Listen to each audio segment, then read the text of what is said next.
Saya sudah bersama dengan Ketua Tim Penggerak Kesejahteraan Keluarga atau TP PKK Provinsi Jawa Barat. Ada yang terhormat Ibu Dr. Hajah Atalia Praratia Ridwan Kamil. Panjang sekarang namanya ya. Tapi kita mengenalnya dengan sebutan Ibu Cinta atau Mama Jabar. Ini saya sapa dulu ya sore hari ini. Assalamualaikum Bu Cinta. Waalaikumsalam Teh Widya. Aduh. Dan juga pendengar PRFM. Waduh, senang sekali meskipun bertemunya di udara. Ibu, abis ini ada pekerjaan lain nggak? Kalau nggak gimana, mau jadi penyiar PRFM aja atau enggak? Ini bridgingnya udah luar biasa banget ya. Memang punya bakat terpendam jadi announcer ya Bu. Aduh, sebetulnya itu masa lalu ya. Jadi dulu zaman dari mulai mahasiswa gitu sering jadi MC sih awalnya di kampus gitu ya. Terus kemudian lama-lama ya senang pernah jadi host TV tapi ya TV lokal gitu ya. Terus kemudian penyiar radio pernah gitu. Terus lama-lama kenapa sekarang jadi narasumber ya? Qadarullah ya Bu ya. Qadarullah. Artinya tapi kebermanfaatannya lebih besar ya. Betul sekali. Oke. Baik, bersama Bu Cinta, Mama Jabar, ini banyak banget soalnya kalau saya ngomongin Bunda PAUD juga iya gitu ya. Dan bahasan sore hari ini pendengar PRFM kita mau membahas soal supin polio. Dan untuk balita usia 0 sampai 59 bulan begitu ya. Betul sekali. Bu Cinta. Nah, berkaitan dengan ini kan kita sudah lama sekali ya Bu Cinta lepas dari polio dan betul tiba-tiba sekali. ada KLB lagi. Betul. Waktu pertama kali mendengar informasi ini, apa yang bisa dibayangkan oleh Bu Cinta waktu jadi itu? begini, saya sendiri kagetnya luar biasa ya. Jadi sebetulnya Jawa Barat sendiri beberapa bulan kebelakang itu sudah melaksanakan kegiatan terkait BIAN. Ini bulan imunisasi anak nasional ya. Nah, pada saat itu kita tidak memasukkan polio di situ. Karena kita tahu bahwa Indonesia sendiri sudah selesai terkait dengan polio ya, terkait dengan kasus-kasus polio itu pada 2014 lalu.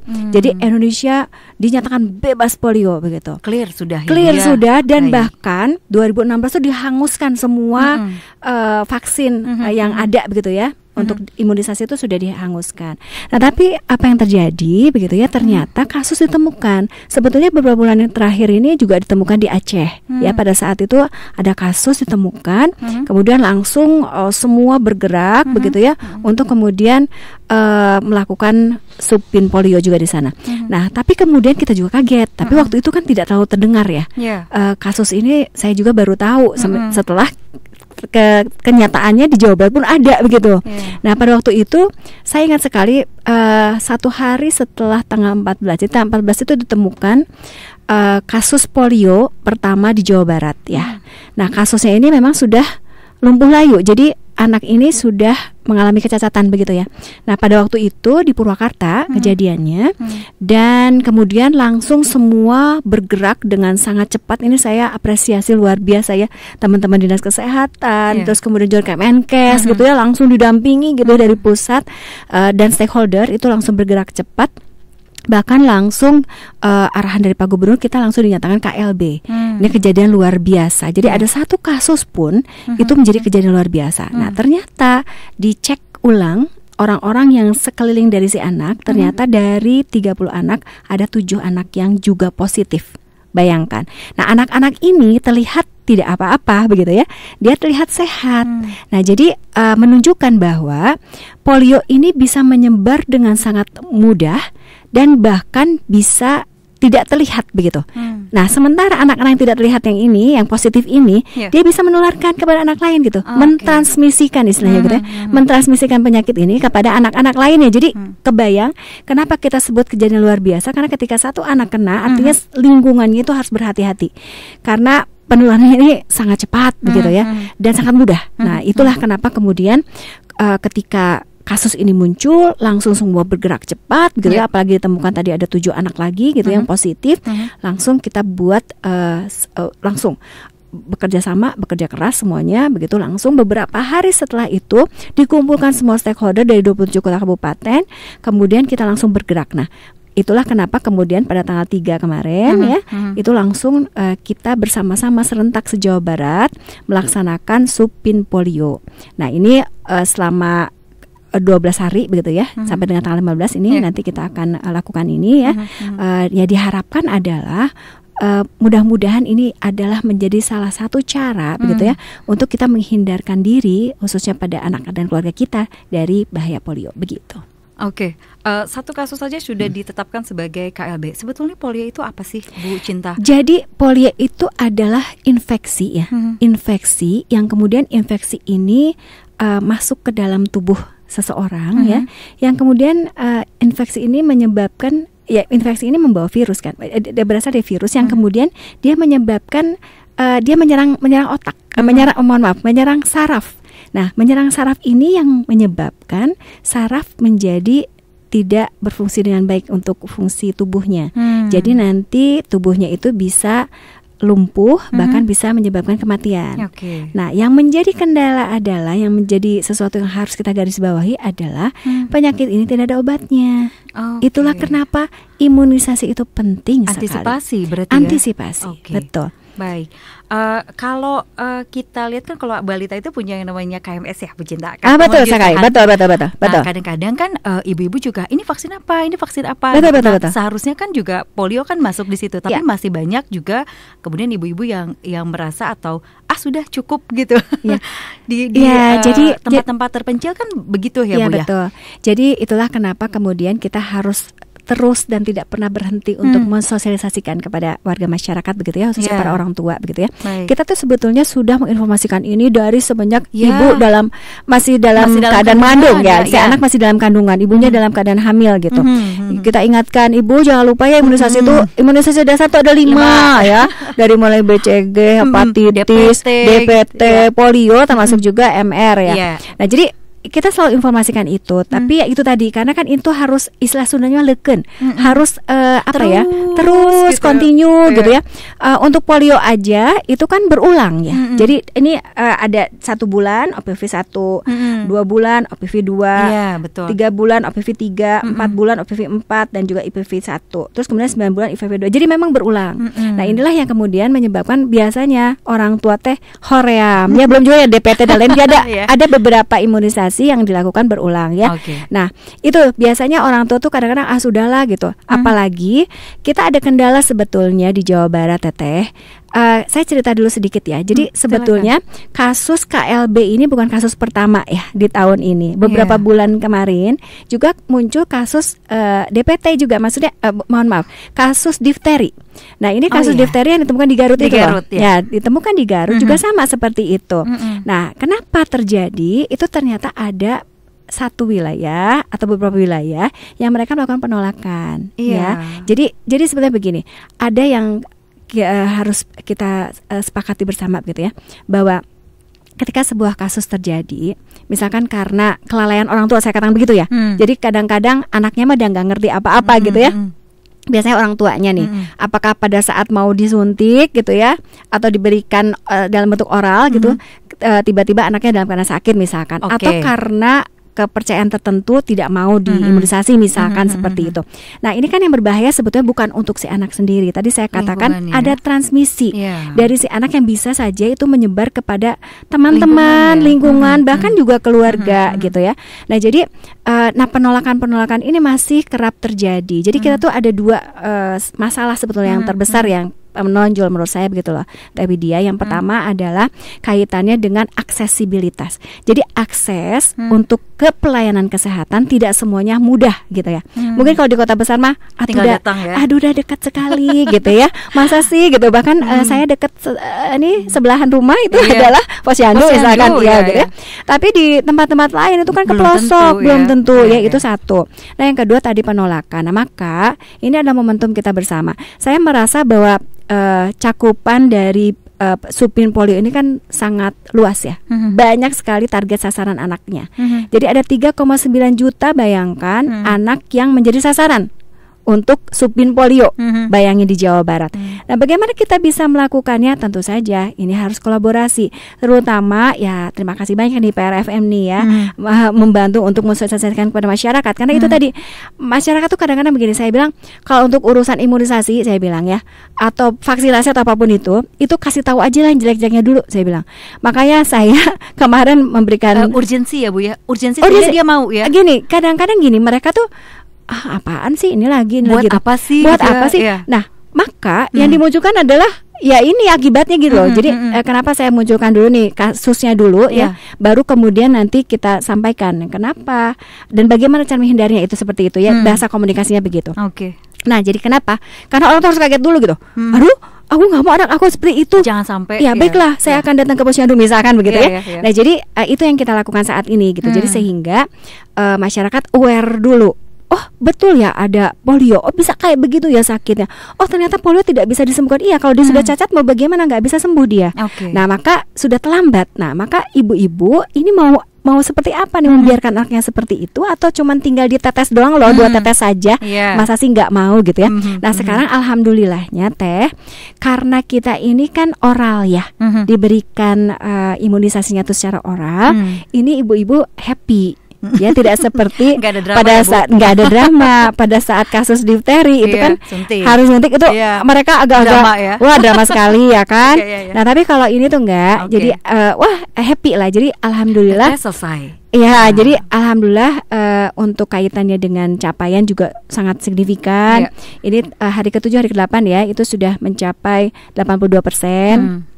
Tinggal beberapa wilayah ini yang mungkin berkaitan dengan data ya, sehingga mereka masih belum bisa mencapai target. Tapi beberapa bahkan sudah mencapai 90%. Jadi kan minimal kita tuh sampai 95%. Nah itu kita sedang berjuang. Jadi mudah-mudahan beberapa waktu ke depan ini sampai di tanggal 15 ini sudah bisa kita 95% lah minimal seperti itu. Oke. Ya pendengar, saya masih bersama dengan Ibu Atalia Praratia ya. Ini sebagai Ketua TPPKK Provinsi Jawa Barat. Kita masih membahas soal PIN polio yang cakupannya mencapai 3,9 anak begitu ya. Ini bukan juta angka yang anak. 3,9 juta anak. Ini bukan angka yang sedikit. Dan tadi hari ke-8 alhamdulillah bahkan sudah menyentuh angka 82% dan semoga ini bisa tembus sampai 100% ya. Amin. Bu Atalia. Ya. Nah, kalau tadi kita bicara ada 2 nih. Ibu sampaikan tadi ada 2 challenge-nya. Yang pertama akses ke vaskes begitu ya. Yang kedua ada penolakan di beberapa tempat tertentu. Nah, kemudian kalau kita bicara siapa sih yang harus peduli terhadap polio, kan semua ya Bu ya. Betul sekali. Ini gerakannya harus semua. Betul sekali. Apa yang kemudian sama Ibu disampaikan? Ini kan 27 kabupaten dan kota. Dari itu turun lagi ke kader gitu betul. Sampai ke kader posyandu yang di pelosok-pelosok. Kebayang sih Bu ya. Betul. Ini kalau saya mau cerita sedikit ini udah kayak MLM ya. Iya betul sekali, betul.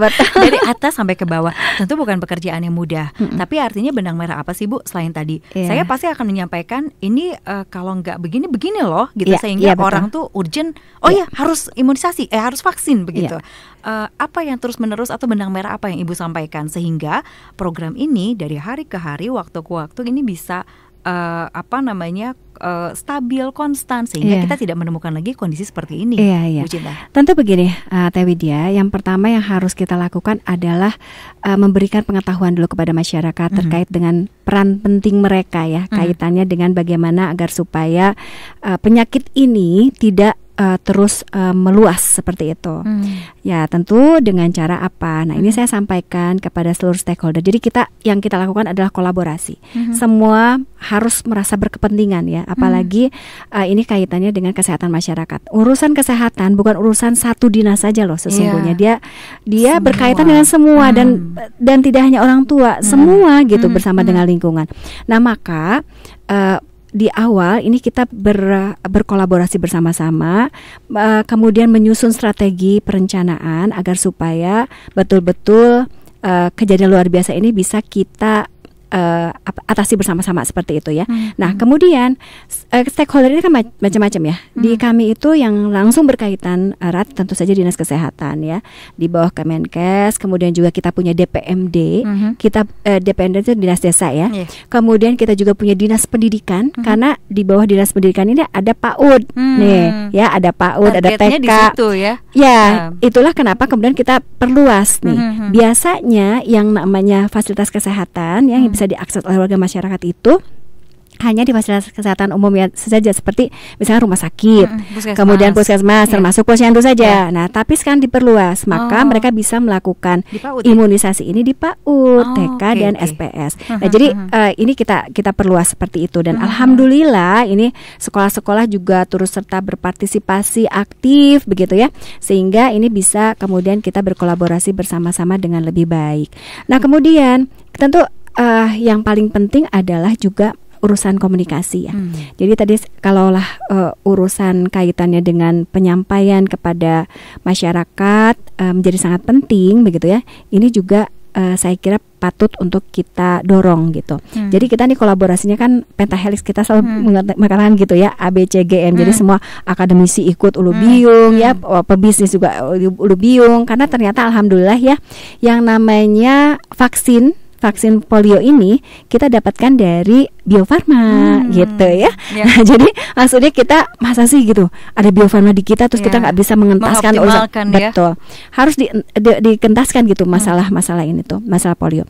Nah, kemudian apa lagi? Oh, ternyata berarti kan ABC ini komunitas. Komunitas itu termasuk di dalamnya ada PKK, ada Karang Taruna. Ini semua ikut serta, Pokja Muda PAUD, semua pokoknya dilibatkan. Stakeholder Himpawudi, IGRA, IGTK semua dilibatkan.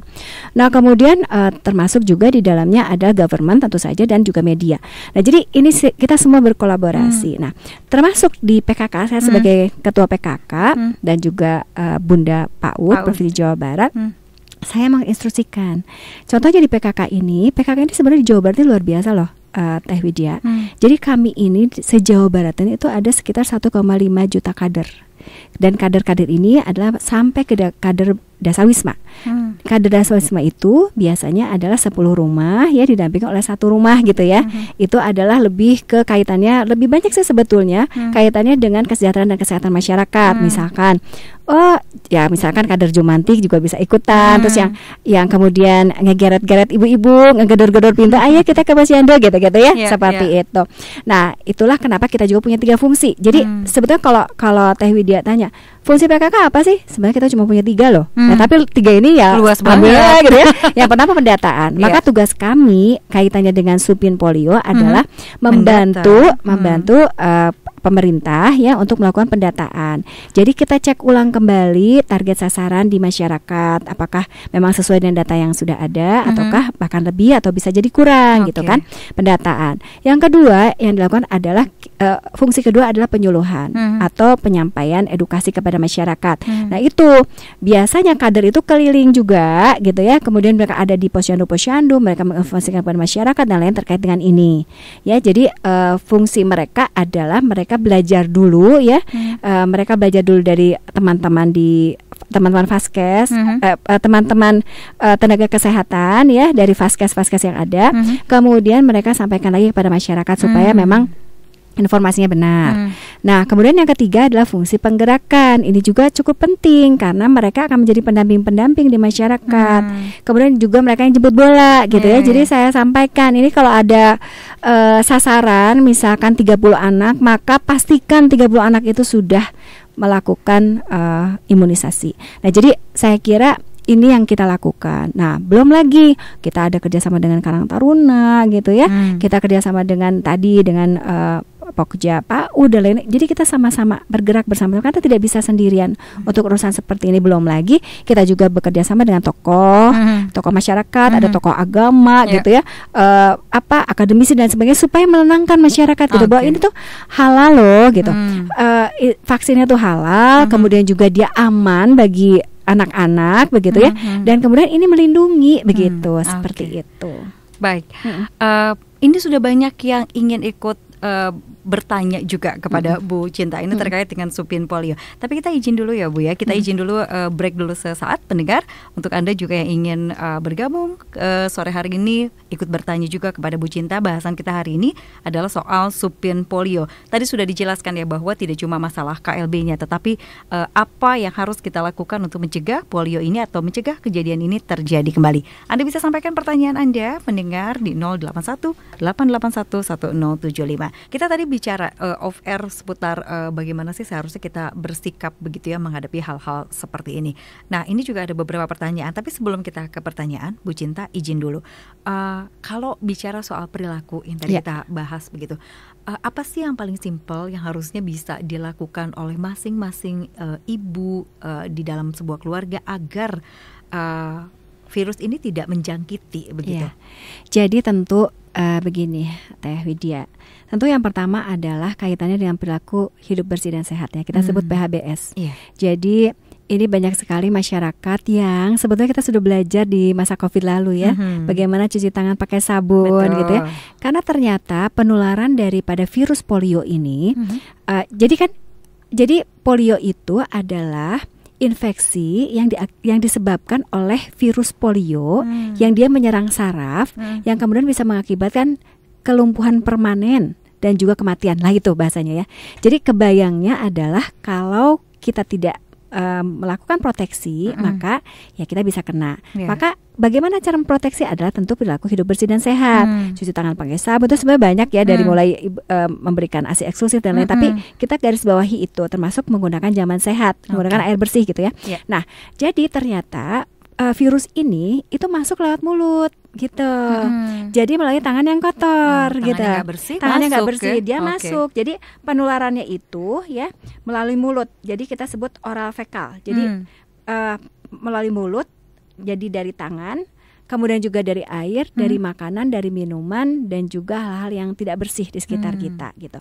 Nah, jadi kalau misalkan anak sakit bisa jadi dari tangan ibunya yang nyuapin misalkan, atau bisa jadi dia salaman dengan orang lain gitu ya. Jadi itu sangat mudah sekali gitu penyebarannya. Hari-hari ya, sehari-hari begitu ya. Yang sesuatu yang memang biasa kita lakukan. Nah, itu maka menurut saya sebenarnya kita tuh harus belajar dari pengalaman kemarin itu ya, waktu pandemi, COVID itu, waktu pandemi itu, karena kita harus biasakan cuci tangan pakai sabun atau menggunakan sanitizer, dan itu harus kita lakukan terus seperti itu. Nah, jadi itu. Kemudian apalagi? Tadi PHBS, yang kedua adalah kita harus memperhatikan sanitasi lingkungan, berarti ya tadi kan bagaimana kita membuang kotoran, bagaimana kita cuci tangan dan lain sebagainya. Kemudian yang ketiga tentu saja imunisasi. Jadi kalau orang tanya Bu Cinta, bagaimana caranya kita supaya menghindari penyakit ini? Ya sudah, berarti dua hal. Pertama, kita lakukan PHBS ya, di dalamnya ada cuci tangan pakai sabun dan juga gunakan air bersih dan jamban sehat. Kemudian yang kedua adalah imunisasi gitu. Jadi kalau seandainya kita nggak yakin apa yang kita bisa lakukan memproteksi keluarga kita, ya sok atuh diimunisasi gitu. Karena orang kadang-kadang nggak mau imunisasi, itu kan memasukkan virus gitu ya. Masa kita tubuh sehat dimasukkan virus kan gitu ya. Ya ini kan yang dimasukkan itu adalah virus yang sudah dimatikan, dilemahkan, dimasukkan ke dalam tubuh orang sehat. Makanya yang dimasukkan ke dalam tubuh anak yang sehat. Supaya apa? Terbentuk antibodi dan antigen. Nah, dari situ nanti ketika nanti ada yang menyerang gitu ya, tubuh kita sudah dengan sendirinya bisa menahan gitu dari serangan-serangan musuh tersebut. Nah, seperti itulah ya dalam bahasa ringannya. Nah, itu. Tapi kan kadang-kadang para orang tua ini takut anaknya panas, takut anaknya dan lain sebagainya. Itu adalah reaksi terkait terhadap virus yang dimasukkan ke dalam tubuh. Tapi jangan khawatir, justru nanti kita akan tumbuh antibodi dan antigen yang sangat mumpuni untuk menangkal penyakit-penyakit lain. Ini kan sebetulnya kejadian seperti pandemi ini kan. Ini saya mundur ke belakang sedikit, kan ini penting sekali. Jadi pada masa pandemi orang nggak mau divaksinasi. Kita bedakan vaksinasi dengan imunisasi ya. Nah, tapi sebetulnya hampir mirip manfaatnya lah ya. sama ya. Nah, vaksinasi yang kita dapatkan ini kan penolakannya Masya Allah gitu ya. Saya juga ada di tim vaksinasi, saya juga ada di tim Supin Polio Jawa Barat juga. Jadi merasakan langsung penolakan itu ya. Itu kan yang menolaknya luar biasa ya. Itu menyebabkan apa? Menyebabkan terlalu lambat gitu untuk kembali ke posisi normal gitu ya. Saya sampai berpikir dulu ya waktu di awal, ini kayaknya mah nggak akan bisa nih kembali kalau kondisinya begini ya. Jadi orang-orang masih banyak yang menolak gitu ya. Kita sampai harus gimana caranya bikin gratis, kemudian ke pelosok dan sampai bidan-bidan desa semua dimunculkan gitu ya. Itu masih tetap seperti itu. Nah, tapi kan ketika masyarakatnya taat, alhamdulillah gitu, kita sudah bisa merasakan manfaatnya gitu lah. Itu maksud saya. Jadi ini kan ini tuh berkat siapa? Berkat semuanya yang mau bekerja sama. Jadi mereka-mereka yang dulu berkontribusi ya, mau divaksin gitu ya untuk COVID-19, itu memberikan kontribusi pada herd immunity gitu loh. Jadi kekebalan kelompok, kekebalan komunal ya. Iya, nah itu pun sama dengan yang namanya Supin Polio juga. Jadi harus bersama-sama, karena kalau tidak ya sudah nanti bocor lagi dan bocor lagi. Nah, itu yang menurut saya sangat penting sekali. Jadi keluarga-keluarga khususnya para orang tua tidak perlu khawatir, apalagi untuk Supin Polio ini menggunakan oral ya. Jadi imunisasinya via oral, jadi melalui mulut begitu ya. Jadi hanya 2 tetes. Saya juga jarang sekali kemarin menemukan anak anak yang menangis ya, karena mereka dikasih tahu ini rasanya enak. Bahkan anak saya bilang kayak apa Arka gitu ya, kayak air kelapa kayak gitu ya. Saya nggak tahu juga apa benar apa enggak gitu. Tapi dia kayak biasa-biasa aja. Responnya gitu. Biasa aja. Biasanya, nah ya kalau sekarang masih ada anak-anak yang menangis tuh karena kaget, takut karena ketemu orang baru gitu ya, atau agak sedikit dipaksa, itu biasanya mereka menangis. Tapi biasanya kalau anak-anak yang nggak ditakut-takutin ya, mereka dengan senang hati gitu, tinggal coba mulutnya buka, coba ini kan kayak makan permen gitu ya, coba nyobain. Oh nggak apa-apa tuh, happy gitu. 5 menit selesai. Beres, nggak sampai 5 menit, cuma beberapa detik aja. Oke, ini sudah banyak pertanyaan juga. Ini mungkin juga pendengar-pendengar PRFM ini bagian juga dari kader-kader Posyandu, bagian juga. Jadi masa pandemi kemarin juga mereka yang senantiasa banyak mensosialisasikan juga sama tetangga-tetangganya setiap informasi yang mereka dapat begitu ya dari PRFM. Ini ada Kang Sony, Bu Cinta, selain vaksin, langkah apa lagi yang akan diberikan kepada masyarakat Jawa Barat agar penyakit polio ini bisa kita cegah, dan langkah apa yang harus dilakukan oleh masyarakat? Dengar polio suka ingat di tahun 90-an begitu ya, sangat gencar gitu. Betul sekali. Itu dari Kang Sony. Kalau sebagai masyarakat begitu ya, sebagai kader Posyandu, RT, RW begitu, apa sih yang harus dilakukan begitu agar tidak ada di warganya yang kena, Bu Cinta? Iya betul. Terima kasih Kang Sony pertanyaannya. Jadi begini, tentu yang penting untuk dilakukan adalah bagaimana memberikan informasi kepada masyarakat dengan tepat begitu ya. Jadi bahwa kita sampaikan sesuai dengan kondisi yang ada, bahwa Bapak dan Ibu ternyata terjadi kasus luar biasa di Jawa Barat begitu ya. Ada yang anak yang kemudian dinyatakan positif, ya satu cacat, yang lainnya positif polio, itu harus dinyatakan gitu ya. Nah artinya karena virus ini bisa berkembang dengan sangat cepat begitu ya, tertular, bisa menular dengan sangat cepat karena tadi ya melalui mulut gitu. Jadi dari tangan bersentuhan saja itu bisa kena dan lain sebagainya. Maka penting sekali untuk kita menginformasikan kepada masyarakat. Jadi itu yang harus dilakukan adalah bagaimana memberikan informasi terbaik kepada masyarakat gitu ya terkait dengan kasus ini. Yang kedua adalah melibatkan seluruh elemen masyarakat agar supaya semuanya bergerak bersama-sama. Jadi tadi Bu Cinta, apakah memang Vaskes saja gitu ya yang harus bergerak bersama dengan para tenaga kesehatannya?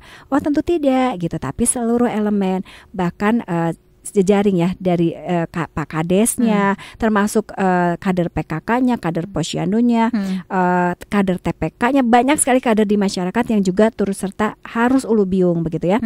Nah termasuk siapa lagi ya, tentu orang tua karena dan tokoh masyarakat ya, tokoh masyarakat dulu nih, tokoh masyarakat, tokoh agama dan lain sebagainya gitu ya, termasuk juga keluarga.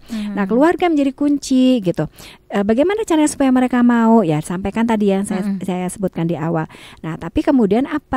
Biasanya keluarga yang tidak mau itu karena dia mendapatkan informasi yang salah, informasi yang membuat dia khawatir terkait dengan efeknya kah atau sumbernya yang mungkin tidak sesuai dengan ajaran agama mereka, khawatirnya seperti itu. Nah maka harus ada orang yang memberikan informasi tersebut yang sebenar-benarnya. Nah biasanya itu ini ibu-ibu aja nih ya, kalau ngomongin terkait dengan mukena yang lucu itu ngomong ke satu orang aja gitu semuanya iya lucu-lucu beli semua. Nah itu pun sama gitu. Jadi kita tuh harus ajak gitu. Kita jangan merasa bahwa ya udah dia mah nggak mau, ya udah biarin aja. Udah biarin kita urusin keluarga. Nggak bisa. Karena kalau enggak itu bisa kembali lagi menjadi kasus baru gitu. Jadi ajak semuanya dan sampaikan ibu jangan hanya memikirkan diri sendiri. Misalnya kalau udah parah banget ya, ibu harus memikirkan semuanya juga loh, karena kalau anak ibu kena maka kita juga bakal kena lagi. Nah seperti itu ya. Nah itu penting menurut saya untuk disampaikan. Nah jadi ini yang kemudian tadi ya, yang pertama adalah informasi harus disampaikan dengan sebenar-benarnya, dengan seluas-luasnya. Yang kedua juga itu termasuk juga efeknya, dampak daripada imunisasi itu seperti apa.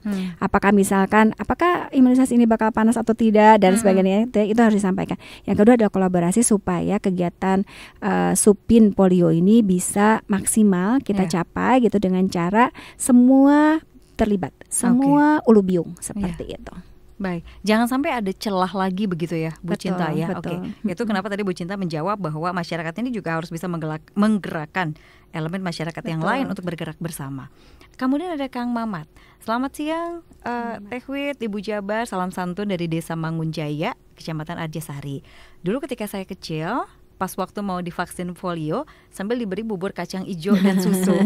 Ini khasnya posyandu ya. Iya, betul-betul. Dan seingetan saya baru waktu itu. Sekarang saya sudah 43 tahun hanya vaksin COVID. Jadi dia lupa sudah vaksin polio atau belum, sudah vaksin polio atau belum.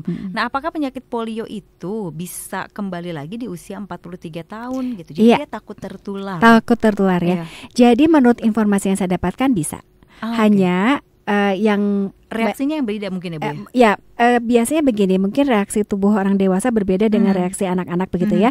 Tapi bisa jadi dia sebagai pembawa begitu. Nah, makanya kita sering sekali kita sering menemukan adalah justru anak-anak kan yang terkena begitu ya, karena mereka mungkin dari sisi daya tahan tubuhnya, antibodinya itu masih berbeda lah dengan orang dewasa begitu.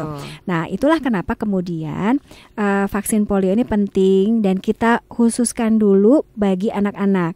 Karena kalau di anak-anak aman, maka semua pun akan aman seperti itu ya. Jadi kita sebetulnya yang biasanya masih bisa kemudian menunjukkan tanda-tanda polio itu dari informasi yang saya dapatkan itu di bawah 15 tahun gitu. Jadi itu saja. Jadi yang paling penting untuk para orang tua nih Kang Mamat ya, adalah kita yang bisa menjaga lingkungan ya dan keluarga dengan cara apa tadi, CTPS-nya, cuci tangan pakai sabunnya seperti bagaimana, jamban yang sehatnya seperti bagaimana, cara penggunaan air bersih dan juga mungkin alat-alat masak dan lain sebagainya juga harus dalam kondisi yang baik begitu ya. Nah, itu yang bisa kita lakukan gitu. Insya Allah kalau dewasa mungkin akan lebih strong gitu ya, strong gitu dia untuk menghadapi tantangan-tantangan terkait dengan penyakit seperti itu. Karena antibodinya, daya tahan tubuhnya sudah lebih baik, sudah lebih baik. Nah, ini juga tampaknya sudah mulai nih impact dari yang disampaikan oleh Bu Cinta ini kena ke pendengar, kena ke masyarakatnya. Ada Kang Sofian. Bu Cinta, kalau misalnya ada satu keluarga, jangankan divaksin ke posyandu, datang ke posyandu saja tidak mau karena kurang percaya atau apa. Sudah dijemput ke rumah, tetap tidak mau.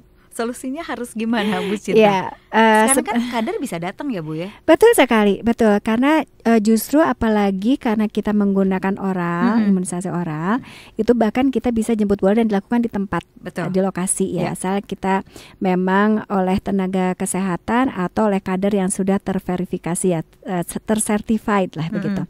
Nah, jadi itu bisa saja dilakukan. Nah, hanya tadi begini, menurut saya yang paling penting adalah pendekatan gitu ya. Kalau orang Sunda mah saya goreng ku baso, bahasa maksudnya ya. Jadi dengan bahasa gitu ya. Hade goreng ku basa. Hade goreng ku basa. Sanes baso pan.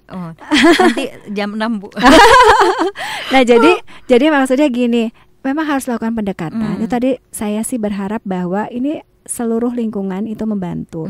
Misalkan tadi ya, di sana kan ada ustadz, misalkan tokoh masyarakat Kak, atau kader, sampaikan. Dan tadi yang saya sampaikan Kang Sofian gitu, bahwa ini memang banyak sekali kejadian bahwa penolakannya dari masyarakat sendiri karena ada kekhawatiran ABC. Maka ditanya, khawatirannya apa Bapak gitu. Misalkan khawatirannya takut tidak halal Bapak, ini sudah halal gitu ya. Terus kemudian nggak mau, takut sakit. Nah, Bapak mau nanti anak Bapak seperti ini, tunjukin itu foto-foto atau video kasus-kasus itu Bapak mau seperti ini gitu.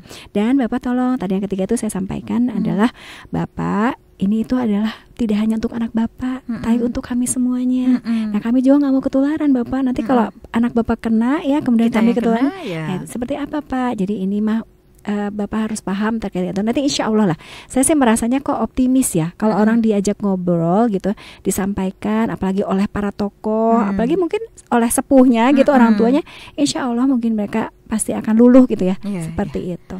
Mungkin bisa ditambahkan juga temukan orang yang bisa bicara dengan orang tersebut Bu Cinta ya. Betul. Ya, karena kan ada yang nurut sama ustadznya, atau sama Pak RT gitu ya. Ada yang memang harus sama dokter misalkan ya. Atau mungkin kalau Bu Cinta pernah nggak sih Bu nerima ada satu wilayah yang ini pengen tahu aja gitu dari banyak wilayah yang Ibu datangi, mau divaksin tapi Bu Cintanya harus datang gitu. Pernah nggak Bu kayak gitu?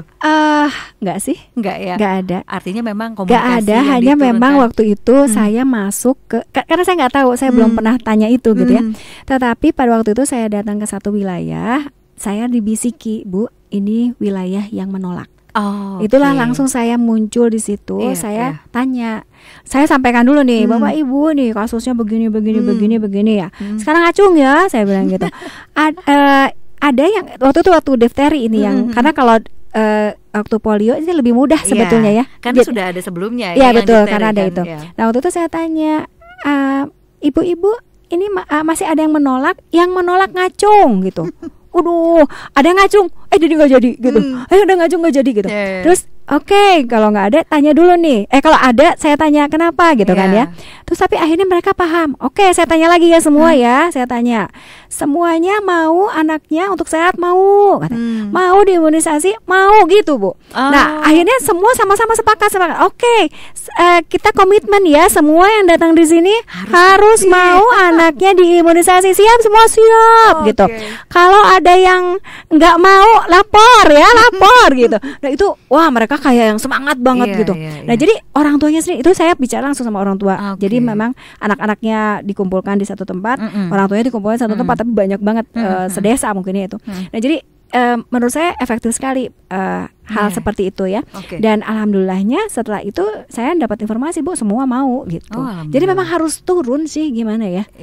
Karena kan pendekatan komunikasinya orang beda cara ya. Betul sekali. Jadi makanya tadi Bu Cinta berapa kali bilang ya harus semua elemen yang turun supaya pendekatannya juga mungkin bisa berbeda-beda gitu ya. Ini dari Kang Yoga lewat Twitter PRFM. Bu mau tanya, kalau polio nebeng di vaskes tetangga boleh kan? Di daerah saya gak ada info banget Bu.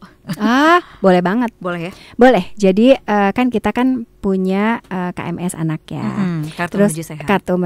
Kemudian juga kita juga sebetulnya nanti dikasih ada kartu kalau sudah selesai di imunisasi. Yang polio ya? Polio nanti dikasih kartu. Itu bisa maksudnya bisa dipindahkan atau seperti apa di buku kita gitu ya. Tapi itu bisa banget gitu ya. Apalagi kalau di kita nggak ada, tinggal lapor aja. Biasanya sih memang kemarin yang menjadi kendala adalah kartu keluarga gitu ya. Jadi kan yang harus ditunjukkan adalah kartu keluarga gitu ya. Nah tapi sekarang mah tidak seketat itu ya. Yang paling penting anaknya memang belum dilakukan imunisasi karena kan imunisasi polio ini tidak melihat status sebelumnya. Jadi meskipun dia sudah pernah dulu waktu kecil di imunisasi polio, dia diimunisasi lagi gitu. Jadi kan semua gitu merata. Nah, jadi memang menurut saya itu penting sekali ya. Jadi penting sekali supaya nanti lebih banyak lagi anak-anak kita yang mau gitu orang tuanya mengantar. Kang Yoga ini bisa jadi kader ya, karena Kang Yoganya sadar meskipun di daerahnya nggak ada, cari tahu Kang Yoga ya harus dapat itu vaksin polio. Itu keren sekali pertanyaannya tadi ya. Dan mudah-mudahan yang lain juga mendengarkan gitu ya. Jadi jangan khawatir. Iya betul. Siap. Ada Abu Rizal Yusuf. Bu Cinta, berapa kali sih anak itu dikasih vaksin polio? Polio ya. Nah ini, jadi vaksin polio itu kan kita tuh sebetulnya ada tahapan-tahapan Kang. Jadi sebetulnya nih dosis lengkap imunisasi polio harus sesuai dengan usianya ya. Ini sebetulnya nih kalau ibu-ibu di posyandu sudah sangat paham sekali ya. Makanya ayo kita merapat ke posyandu gitu ya. Jadi usia 1 bulan itu OPV 1, usia 2 bulan OPV 2, usia 3 bulan OPV 3, 4 bulan OPV 4 dan IPF 1 dan 9 bulan IPV 2 gitu. IPV ya, Nah seperti itu Teh. Nah jadi insya Allah karena kan ini tuh tadi ya kembali itu melalui oral, melalui mulut gitu ya. Jadi jangan terlalu khawatir ayah bunda, apalagi anak-anak yang sudah pernah minum vitamin ya, udah biasa atau aja pernah makan obat gitu, itu mah apa nih itu enak ini gitu kan. Balik lagi sama cara kita memberikannya begitu ya. Betul sekali. Jangan dipaksa pelan-pelan aja. Nah tapi ini juga mungkin ya Bu Cinta izin ke Kang Abu Rizal, kalau misalnya perlu penjelasan lebih lengkap kan bisa mendatangi posyandu atau vaskes begitu. Betul sekali. Jadi Kang Abu Rizal ya, Abu Rizal Sub, Kang Yusuf kan namanya. Iya. Panjang namanya. Panjang ya. Nah Kang Yusuf saya panggilnya ya. Kang Yusuf jadi gini, sampaikan ya kepada mungkin keluarga di rumah, jangan khawatir ketika misalkan nggak ada posyandu, nggak ada informasi dan lain sebagainya. Kan tidak hanya satu pintu kita tuh banyak pintu sekali ya. Di antaranya tadi selain posyandu ada puskesmas, selain puskesmas juga ada rumah sakit. Kemudian apalagi ternyata di kita itu bisa juga di PAUD, SPS atau juga mungkin di TK. Nah jadi sesuaikan saja. Nah tapi yang paling penting adalah usia anak. Jadi usia anak itu sampai 59 bulan ya. Jadi artinya hampir 5 tahun ya begitu ya. Jadi mereka sebaiknya segera. Jadi kemarin juga di TK karena ada banyak yang sudah 6 tahun mereka tidak melakukan imunisasi. Tapi mereka yang belum berusia 59 bulan itu mereka dilakukan imunisasi gitu. PAUD ya, usia PAUD. Usia PAUD ya. Nah, ini nyambung nih ke pertanyaan dari Teh Yani. Bu Cinta, anakku baru aja 5 tahun bulan kemarin. Berarti pas 60 bulan ya. Masih boleh nggak, Bu? Sementara tidak perlu dulu, sementara tidak perlu dulu. Saya kira mudah-mudahan anak ibu sudah cukup dari sisi antibodi ya dan antigennya gitu ya untuk kemudian menangkal tadi virus polio tersebut. Oke, ada 2 lagi, Kang Basit. Assalamualaikum Bu Cinta, salam sehat.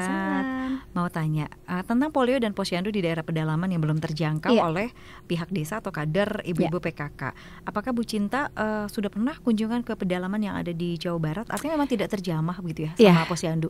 Ya, jadi gini, saya ini orangnya seneng banget belusukan ke wilayah yang bahkan saya nggak tahu kalau pulangnya gimana gitu.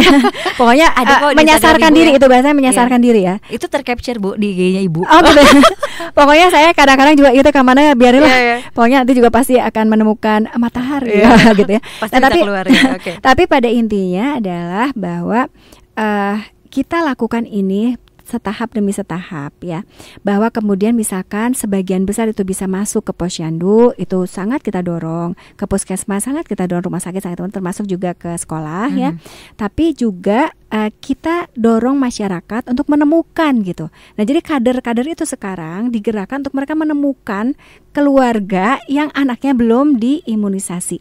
Jadi saran saya adalah ketika misalkan Akang tadi ya, Bu Cinta udah belum ke pelosok, ya sudah, saya sudah ke pelosok, tapi pada waktu itu kan diajakin, jadi mereka mau.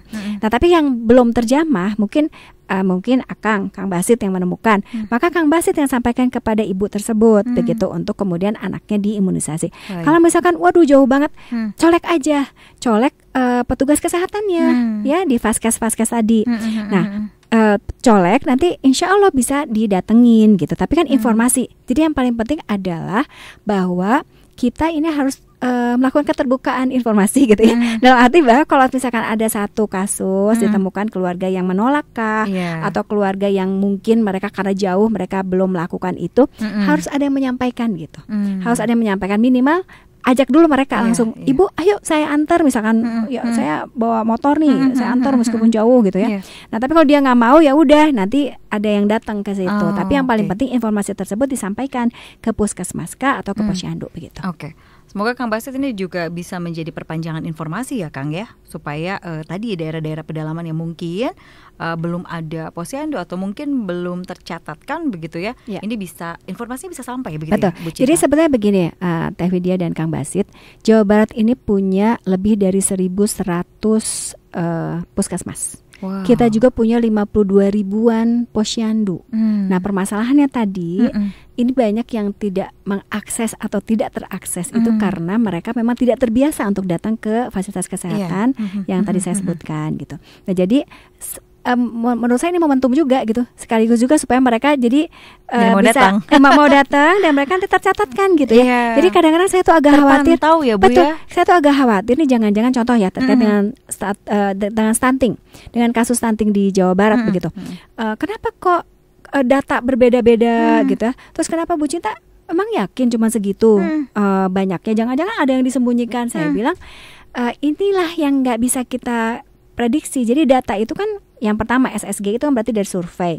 Kita punya EPP-GBM. Itu berdasarkan dari by name by address yang dilakukan oleh kader gitu kan. Tapi kan itu yang ditemukan. Nah, terus katanya Bu Cinta kalau misalkan yang diumpetin gimana? Ya gimana ya, itu di luar kemampuan kita kader gitu. Maka memang kalaupun ada yang menemukan, meskipun itu bukan kader misalkan, tetangganya atau orang, ya mereka yang lapor gitu, bantu. Jadi kita nggak bisa untuk kemudian kita melakukan upaya gitu ya kalau tidak ada informasi yang masuk kepada kami gitu ya. Jadi memang harus saling-saling begitu. Bergerak bersama-sama. Itu betul. Yang dari tadi disampaikan ya oleh Bu Cinta ya. Karena bisa jadi tidak tidak terakses begitu oleh kader, tapi ada tetangga yang menemukan ya langsung diinformasikan begitu ya. Baik. Nah, Bu tadi kan bicara teknis soal polio, kemudian berapa kali harus diberikan ya sampai dengan 59 bulan dan apa sih dampaknya kepada lingkungan. Nah, terakhir begitu ya, bagaimana kerjasama yang harus dibangun antara semua stakeholder agar hal-hal seperti ini begitu ya tidak terjadi, pun kalau terjadi ini cepat ditanggulangi seperti dua yang terjadi di Jawa Barat ya Bu ya, ada difteri dan juga ada polio. Silakan. Jadi tentu yang dilakukan tadi adalah kolaborasi ya. Jadi masing-masing kita ini tentu memiliki kekuatan yang berbeda begitu ya. Nah, jadi kita memang yang dilakukan strateginya adalah kita berbagi tugas begitu. Itulah kenapa saya pun sama ada di dalam tim untuk atau Pokja, kita sebenarnya Pokja terkait dengan KLB Polio Jawa Barat begitu ya. Jadi kita ambil kunci-kuncinya, kita masukin itu namanya IDAI, kita masukin itu namanya ID, kita masukin itu namanya 27 kota kabupaten ya, pemerintahnya, 27 kota dinas kesehatannya. Kita juga masukin semua, ada BKKBN, ada semua, termasuk juga tadi ya bahwa dari WHO juga langsung turun tangan. Dan jadi kita bagi-bagi tugas. Misalkan WHO tugasnya apa? Memastikan bahwa bahwa imunisasi ini ada, vaksinnya ada, bahwa vaksinnya itu ada. Kita cukup gitu vaksinnya gitu. Terus kemudian dinas kesehatan memastikan gitu bahwa setiap stakeholder itu juga mereka mendapatkan logistik yang cukup begitu ya, dan bisa menyelenggarakan dengan baik begitu. Jadi dipantau terus pendataannya dan lain gitu. DPMD apa? Menggerakkan masyarakat bersama dengan PKK gitu. Jadi memang kolaborasi itu yang kita buat seharmoni mungkin gitu ya. Jadi kita sesuaikan dengan tadi tugas pokok fungsinya gitu ya. Jadi kalau misalkan tadi saya sampaikan bahwa PKK itu 3 loh gitu. Jadi PKK mah nggak akan mikirin logistiknya gitu. Tugas kita mah ya cuman pendataannya. Tugas kita mah ya kemudian bagaimana kita menginformasikan, sosialisasi, edukasi kepada masyarakat. Kemudian tugas kita adalah menggerakkan gitu. Kita ajakin yang mereka belum gitu ya. Kita juga bantu pada saat prosesnya, pada saat pelaksanaan imunisasi. Jadi seperti itu. Nah, jadi kita bekerjasamanya enak gitu, karena masing-masing punya tugas. Nah, baiknya adalah bahwa saya ini kebetulan sangat dekat juga dengan 27 kota kabupaten ya. Jadi saya punya WhatsApp khusus gitu ya. Ya macam-macam sih ada. Jadi mereka bisa saling membicarakan terkait dengan program, kegiatan dan sebagainya, termasuk juga hal-hal seperti ini. Jadi kita bisa menyampaikan kepada mereka dengan sangat mudah. Bahkan kita bisa ngecek itu kumaha kabarnya Depok, hey gitu ya. Terus bagaimana kabarnya misalnya KBB dan lain-lain. Itu kita dengan sangat nyaman sekali kita bisa mendorong mereka, sehingga ini menurut saya komunikasi menjadi sangat penting. Sehingga nanti masing-masing merasa bertanggung jawab begitu, dan merasa mungkin ya di awal aduh takut ditanya sama Bu Cinta gitu ya. tapi bukan itu kan, intinya bukan itu, tapi bagaimana kemudian mereka bersemangat, mereka punya energi kemudian untuk menginformasikan, menggerakkan, kemudian juga mensosialisasikan terkait dengan program ini kepada masyarakat begitu. Baik, terakhir Bu Cinta, tadi kan juga banyak pendengar PRFM yang ikut bertanya, apa yang bisa disampaikan kepada pendengar PRFM gitu agar rajin lagi ke Posyandu, selalu ada hikmah di balik setiap kejadian, dan menjadi orang tua yang lebih bertanggung jawab. Apa yang bisa disampaikan Bu Cinta? Akang Teteh, ini Mama Jabar, Bunda Cinta mengajak kepada semuanya untuk Ulubiu ikut serta mengajak anak-anak atau tetangga atau keluarga begitu ya untuk datang ke fasilitas kesehatan terdekat atau ke sekolah-sekolah PAUD, SPS ataupun TK terdekat begitu ya untuk dilakukan imunisasi polio. Mengapa penting? Bapak dan Ibu, jangan sampai tunggu ini menjadi sesuatu yang bahaya dan tidak bisa diselamatkan ya, karena polio ini bisa mengakibatkan kelumpuhan yang tidak ada obatnya, kecacatan yang tidak ada obatnya, bahkan bisa menyebabkan kematian begitu.